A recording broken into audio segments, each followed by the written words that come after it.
যান্ত্রিক কুকুরের শরীরে ঘুরে বেড়াচ্ছেন কিম জং উন, ইলন মাস্ক আর জাকারবার্গের মতো প্রভাবশালীরা। দেখতে অদ্ভুত আর কিছুটা ভুতুড়ে মনে হলেও বিশ্বজুড়ে এমন দৃশ্যেই শোরগোল ফেলে দিয়েছেন মার্কিন শিল্পী মাইক উইঙ্কেলম্যান, যিনি বিপল নামেই পরিচিত।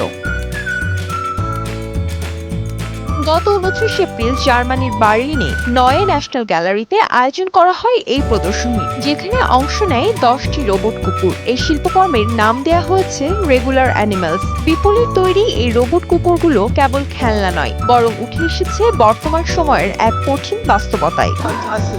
অসাধারণ। আমি গতকালই টেলিভিশনে এটি দেখেছি এবং আজই সরাসরি দেখার জন্য এখানে চলে এসেছি। এই মুখগুলো দেখতে কতটা বাস্তবসম্মত তা ভাবাই যায় না। এটা সত্যি দারুণ। আমি অনেক আনন্দিত। প্রতিটি রোবটের মুখে বসানো হয়েছে ক্ষমতাধর সব ব্যক্তিদের মুখোশ। এই তালিকায় যেমন আছেন টেক জায়ান্টরা, তেমনই আছেন কিম জং উনের মতো নেতারাও। পাশাপাশি পিকাসো, অ্যামাজন প্রতিষ্ঠাতা জেফ বেজোস, মেটা সিইও মার্ক জাকারবার্গ, শিল্পী অ্যান্ডি ওয়ারহল কুকুরও স্থান পেয়েছে এই প্রদর্শনীতে। কিন্তু আসল মজা অন্য জায়গায়। এই কুকুরগুলো যার মুখ পড়ে আছে ঠিক তার স্টাইলেই ছবি প্রিন্ট করে দিচ্ছে।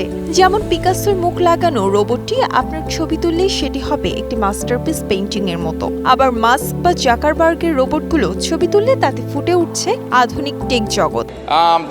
আগে মানুষ জগৎ দেখত শিল্পীদের চোখে, কিন্তু এখন আমরা পৃথিবী দেখি বড় বড় কোম্পানির তৈরি বিভিন্ন অ্যালগোরিদমের মাধ্যমে। সোজা কথায় তারা যা দেখাতে চায় আমরা তাই দেখি।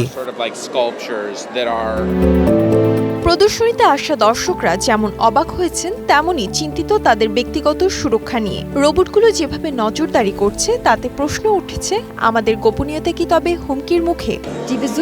আমাদের আশা হলো দর্শকরা যেন কিছুক্ষণ থমকে দাঁড়ান এবং নিজেদের জিজ্ঞাসা করেন আসলে ওরা কি করছে। আচ্ছা, ওরা তো আমার ছবি তুলছে, কিন্তু এই ছবিগুলো শেষ পর্যন্ত কোথায় যাচ্ছে? এর প্রকৃত বিপদগুলো কি আর ভালো দিকগুলোই বা কি?